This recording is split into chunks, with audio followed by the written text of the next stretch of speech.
Tulikutwa na hawa majirani zetu na wengine walikuwa wamemwagwa na hata na lori.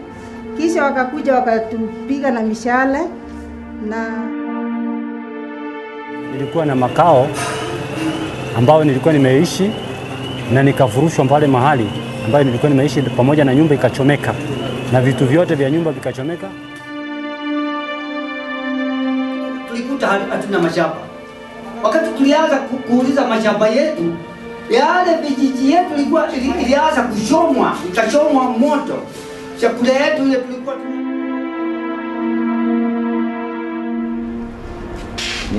ni kitu la kushangaza sana. What the government has done to its own people. Nikisema moja moja nitachukua muda mrefu.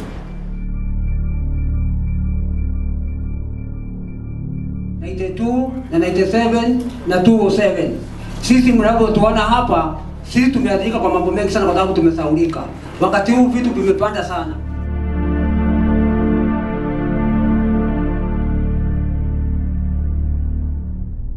In 2010, the International Center for Transitional Justice conducted a study to understand victims' needs resulting from the impact of human rights violations. Let us be able to call a spade a spade.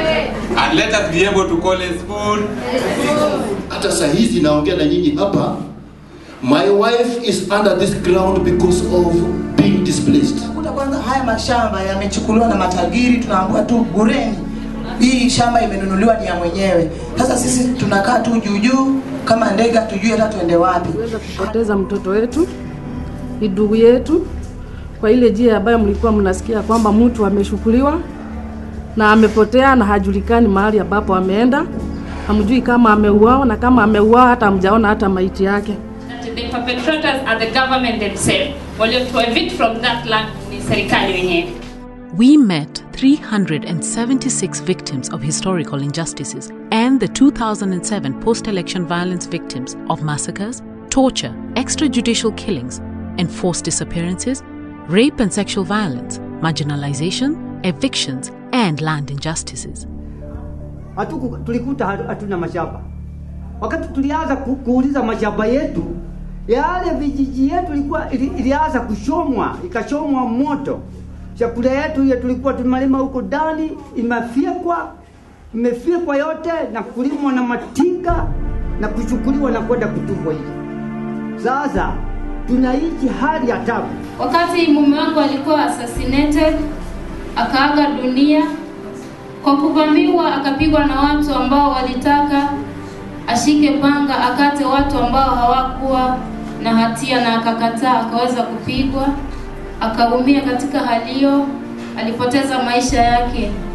Nikabaki mimi na watoto, mimi ndio baba, mimi ndio mama. I'm a victim of Garissa massacre 1980, where I lost my mother and an infant sister who was 6 months old. My mother died as a result of injury inflicted to her by the security forces, and I can recall everything.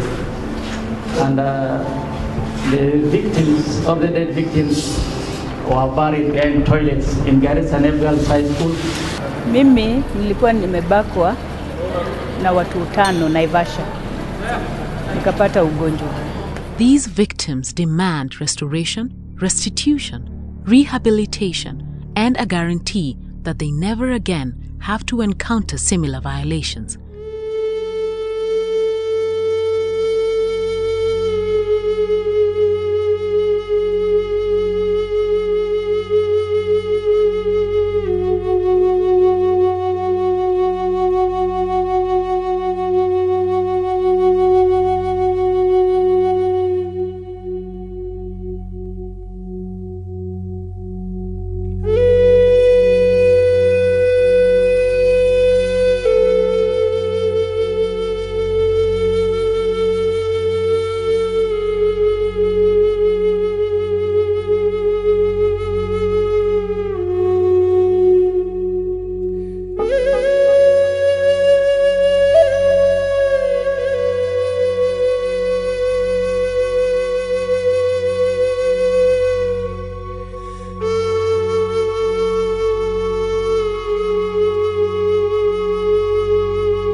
Reparation aims to undo the damage of the violation, both material and otherwise, taking victims back to a state before they were victims. It's also important to understand that reparation isn't something that only concerns victims. It concerns the whole of society, because it's a process that allows society to come to terms with its history of human rights violations, to draw a line under those violations and set the tone for a future where those violations cease. Reparations is not just for victims, it's for the whole state, and it can drive a broader reform process. Shinda tukiomba sana hii serikali, na sijui ama ni sauti yetu haisikiki ama ni nini.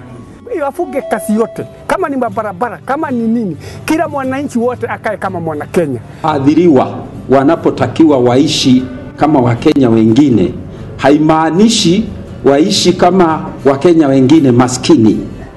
Nadhani maana yake ni waadhiriwa waishi kama Wakenya wengine ambao wamekaa vizuri. Wana shamba, wana kazi, wana namna ya kupata mapato, wana namna ya kuishi. Wanajua raha maishani ni kitu gani. Kwa sababu kuna watu ambao nadhani hawajui raha ni kitu gani.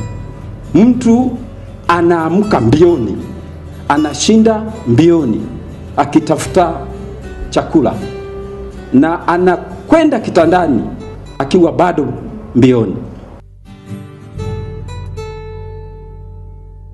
They demand to live as other Kenyans do. This is the beginning, not the end.